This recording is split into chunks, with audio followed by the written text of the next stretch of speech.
94.9 The River, Music First. I'm Rochelle, and today we're happy to be on day 4 of Treefort. Hard to believe. It is hard to believe, especially because we just got here. Well, you're lucky. You're going to have probably the biggest day of the event is today, and I'm really glad that you're a part of it. So please introduce yourselves. Hi, I'm Rob from the band Kolars. And I'm Lauren, also in that same band. That's why we're both here. And we were talking about the drive you had over here from San Francisco. That's a long LA drive. to San Francisco. We picked up our vinyl. Tonight will be the first time our vinyl's ever available. True. So that's exciting. And then we drove from San Francisco up to Boise through some strange... We stayed in Reno. We did stay in Reno. Oh, that's nice. true. We had an evening in Reno. I refrained from gambling. I was like, no craps tonight, Rob. I love crap. But it's so beautiful there, isn't it? It is really beautiful. Yeah. I don't think about that, but it is. I think Reno's a sweet, fun little gambling town. It was just so dry that all liquids that were in my body are now... Our lips disappeared. Like they just peeled off. Like my lips actually just came off in my hands. Yeah, we still have them in your bag for later. And that long drive, but you made it. Did you see anything interesting in the desert?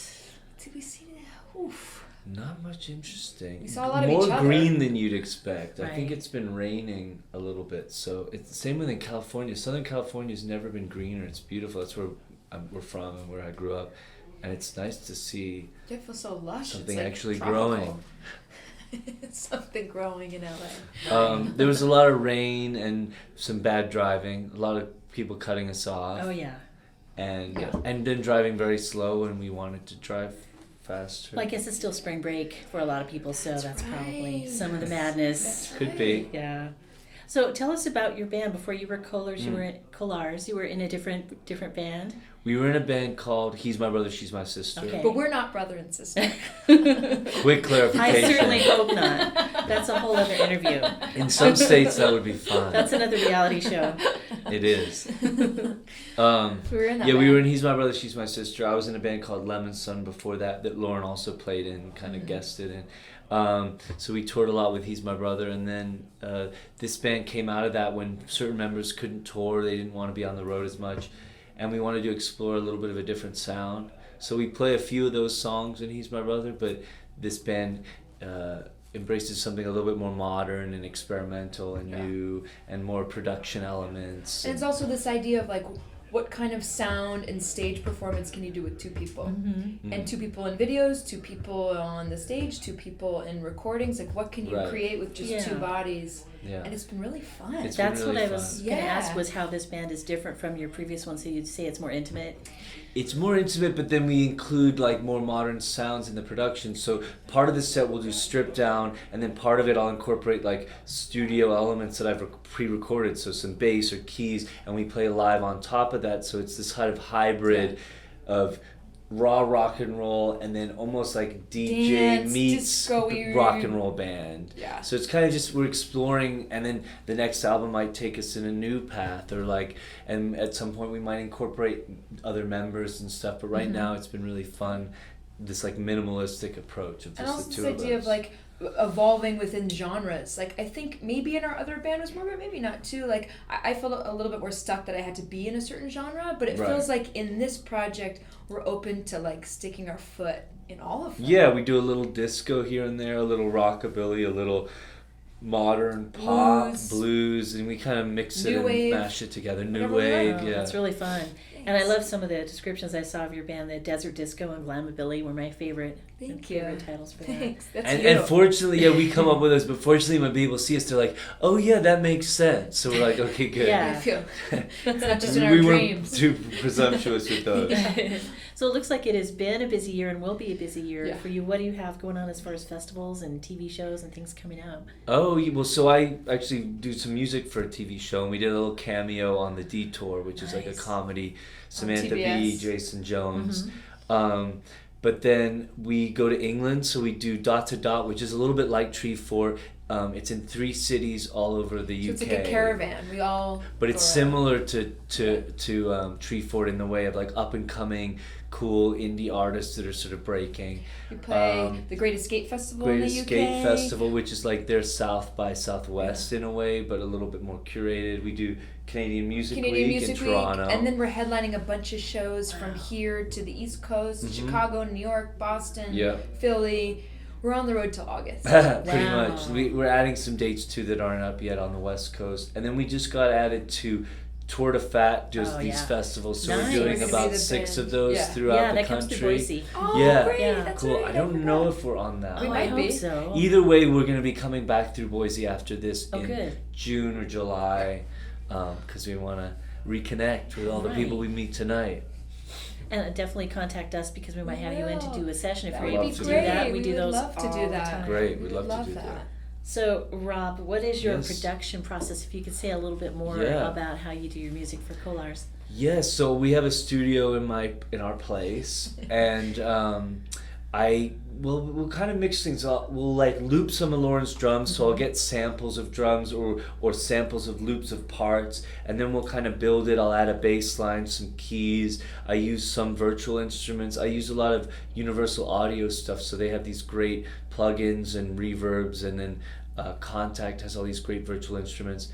And then we'll kind of, it's sort of like a collage. I guess an artist I'm inspired by that I would think similarly, we take a similar approach as maybe Beck. So he kind of fuses different sounds and styles and finds a riff and maybe loops it and then adds another part that you wouldn't expect, adds a keyboard part. Sometimes we bring in a friend. So it kind of varies on the track, but it's definitely like a kaleidoscope kind of way of approaching music, I think. So you might be more of an on-the-fly songwriter. Yes, we love good we love to just, sometimes I'll just throw the mic on, record, like same with Lauren's Tap, and it'll just be like, go, see what the music feels, because there's a certain energy and essence to capturing the moment of the creation. And you don't always get that. It's like improv comedy, right? So we're big fans of improv comedy, Christopher Guest and that kind of thing.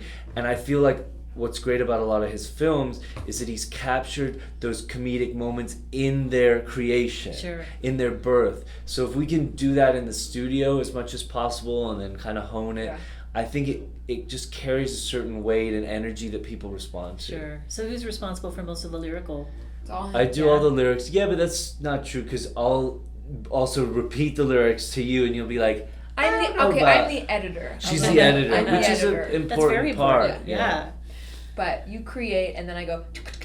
Right. Yeah, I'm not sure about this. What if this or put that in so that there's part. always Lauren's flair in it. But yeah, I do the lyrics. So how does it work? You're doing your looping and you're getting your on the fly stuff going, and are you like, hey, now we can write that song about our beautiful drive through the Nevada desert? Or are you like, I have the words, I need to put it to music. How does that go? Good question. I bet it changes actually depending on the It song. does. I'd say generally it's one of two things. Either I'm really inspired by an experience and I'll jot down lyrics that reflect that, and then as the music builds, it's like, oh, those lyrics fit with this mood. Let's see if a melody can kind of come together. The other way is the music comes about, or I'm strumming on the guitar and a melody comes, and then it's like, what words would suit this kind of theme emotionally or theme melodically? And then we'll kind of build that. And so it's kind also of one like what of we're two involved ways. in, like a current event or something that's been on our mind a little bit that we're exploring just, right? Like mentally, and that will kind of seep its way into like inspiring lyrics for a song. Yeah, I like to do a lot of like duality to a song. So like we have this song Dizzy, and on the surface it's like a kind of a pop love song, almost about like dancing with someone and kind of falling for them.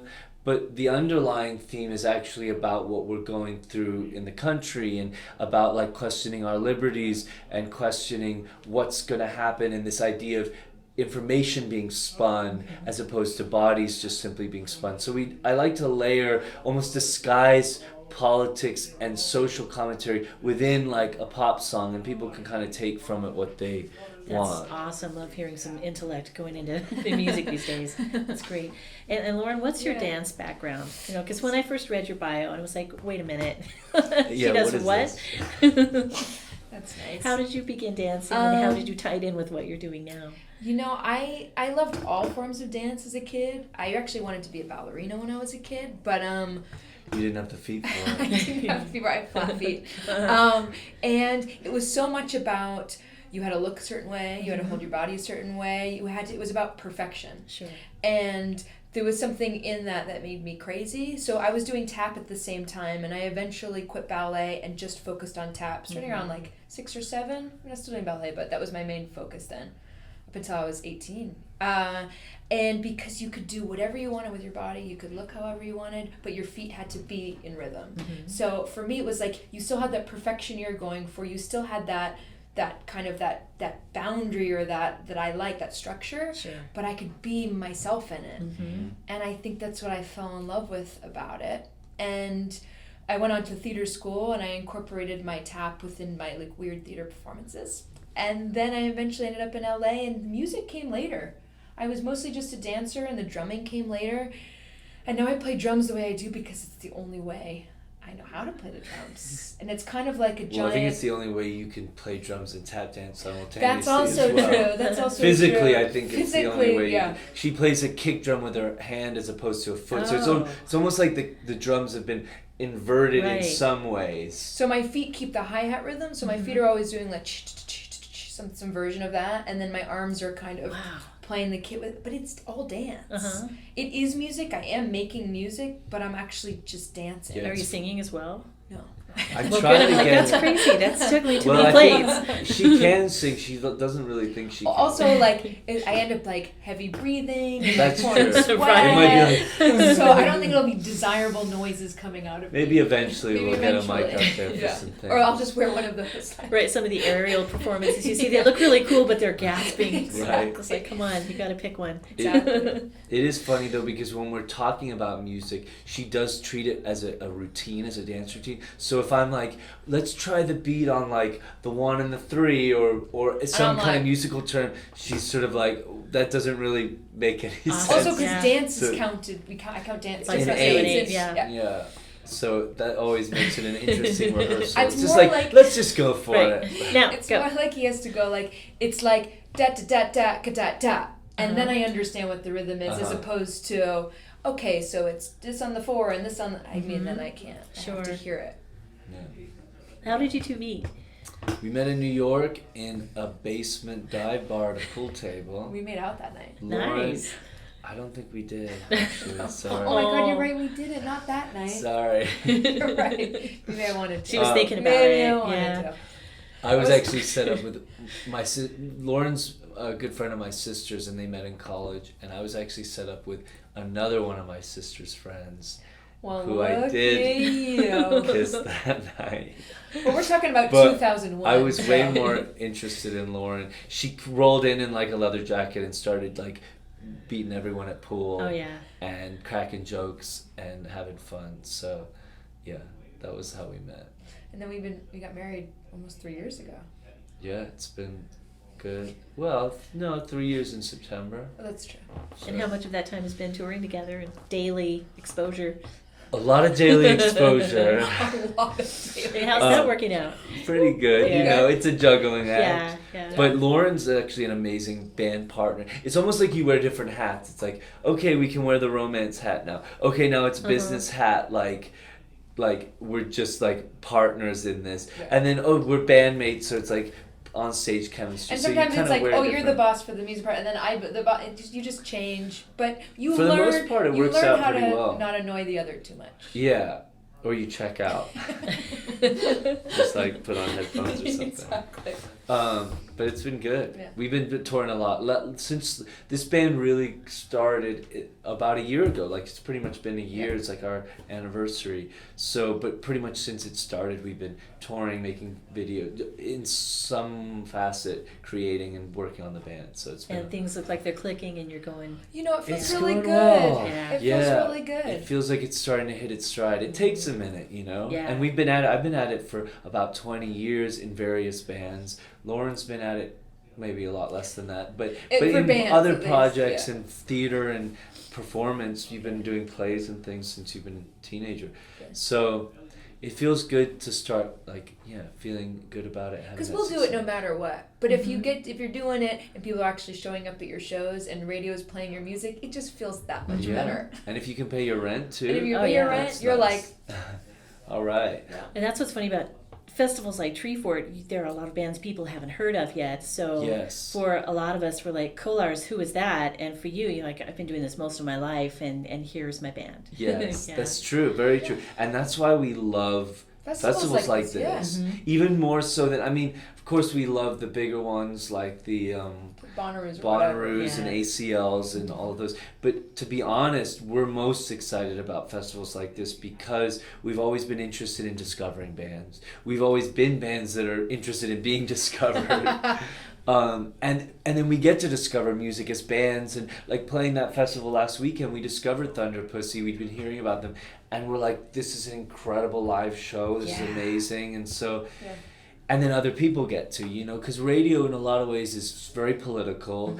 It's a lot of times it's pay to play in some form or another, and so it's monopolized. So festivals like this are the way we can discover these new bands. It's really exciting. And it's great for listeners too, because these smaller festivals, we can actually meet people like you and see what you're about, where there's not that wall. With Right. big festival, we'll never see you. Totally. Right. And it's like, oh, the show's done, then you're just backstage in the trailers and that. And also, we want to discover, like, Boise. I like discovering new cities, eating food, trying out restaurants, like, meeting people. That's the best part about touring for me, or one of the best parts. Yeah. Sure. Kolars, can't wait to see you tonight. Thank and you. Hannah's. Thank you. Thank Thanks you. for Happy having us. Treefort. Thank you, Yeah, Rochelle. happy Thank you so Treefort. much. Happy Treefort.